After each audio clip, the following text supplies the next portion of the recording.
اور یہ وہ دور ہے جب چائنا سمیت ایران کے علاقوں تک تاتاری فتنہ، ہلاکو خان کا فتنہ اسلامی سلطنتوں کو برباد کر چکا تھا، اور خلافت بنو عباس اور خلافت بغداد کو تاخت و تاراج کرنا ہی چاہ رہا تھا، قریب تھا،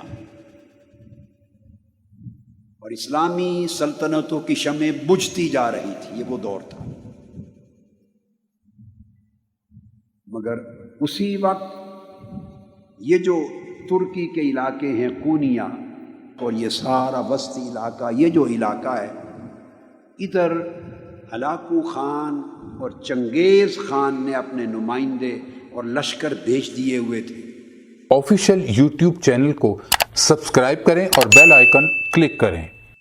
اور مسلمانوں کی سلطنتیں تیرہ و تار تھی، چھوٹے چھوٹے ٹکڑے تھے، الگ الگ چھوٹی چھوٹی ریاستیں تھیں، برائے نام کوئی سلطنت تھی، قبائل تھے، قبیلے تھے، ان کے حکمران تھے، ان کی اپنی چھوٹی چھوٹی فوجیں تھیں، کاروان سرا تھے، صوفیاء کی خانقاہیں تھیں، کوئی مسجدیں تھیں، جداگانہ ماحول تھا۔ اور جب کوئی سلطنت مؤثر نہ تھی تو اس روئے زمین پر لوگوں کے دلوں میں ایمان کی شمع صوفیاء کرام کے ذریعے روشن تھی۔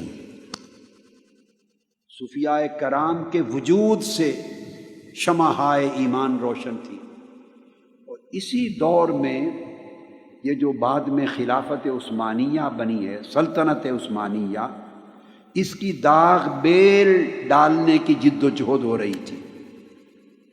اس خلافت عثمانیہ جو 1924 میں جنگ عظیم اول کے بعد جا کے ٹوٹ گئی،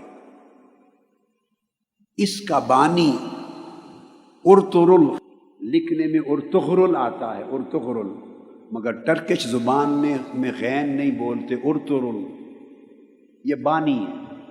وہ ایک نئی اسلام کی عالمی سلطنت قائم کرنے کے لیے تگ و دو اور جد و جہد کر رہا تھا، مار کے ہو رہے تھے۔ 656 ہجری کے قریب تاتاری فتنہ بغداد آیا ہے اور 22 سے 24 لاکھ مسلمانوں کا قتل عام کیا ہے، اور دریائے دجلہ ہفتوں تک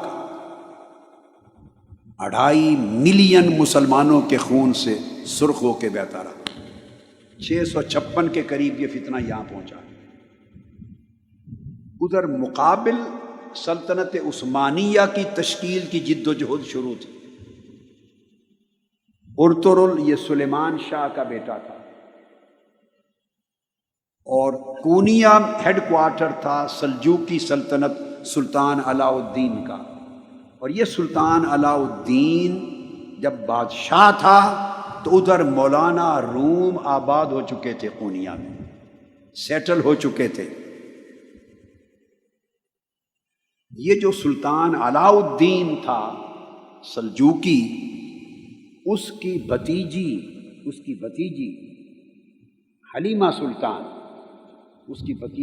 سلطان، اس کی شادی ہوئی ارطغرل سے، جس کو اردو میں لکھتے ہوئے ارطغرل بولتے، ارطغرل سے ہوئی۔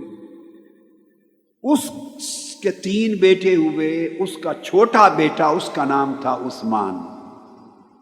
اس ارطغرل نے تاتاری فتنے کے خلاف اور ادھر صلیبی فتنے کے خلاف جنگیں لڑ کر سلطنت عثمانیہ، ایک نئی عالمی اسلامی سلطنت کے قیام کی داغ بیل ڈالی، بنیاد رکھی، اور پھر اس کا بیٹا جوان ہوا تو اس سلطنت کا نام اس کے نام پہ رکھا گیا، سلطنت عثمانیہ یا خلافت عثمانیہ، جو پھر 1304 عیسوی میں قائم ہو گئی، 1304 عیسوی میں، اور 1924 میں جا کے پھر ختم ہو،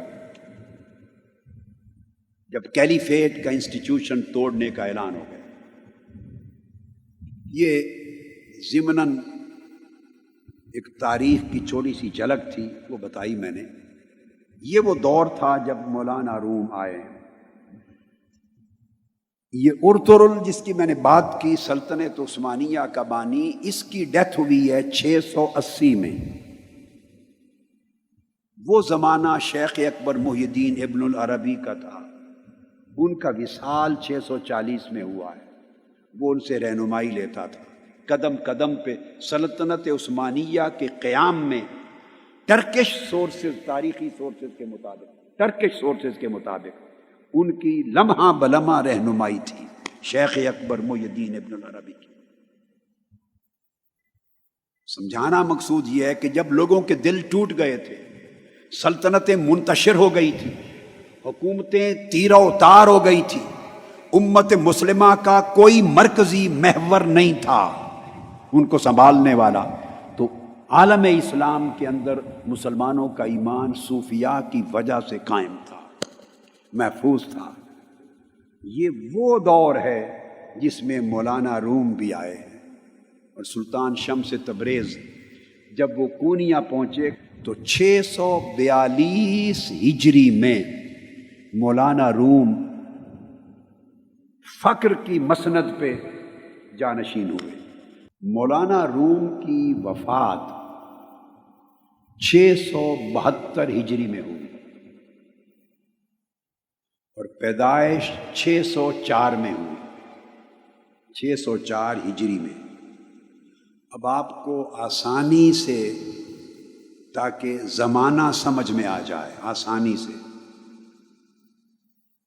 مثال دے دیتا ہوں کہ حضور سیدنا غوث العظم شیخ عبد القادر جیلانی رضی اللہ تعالی عنہ کا وصال مبارک 560 ہجری میں ہوا۔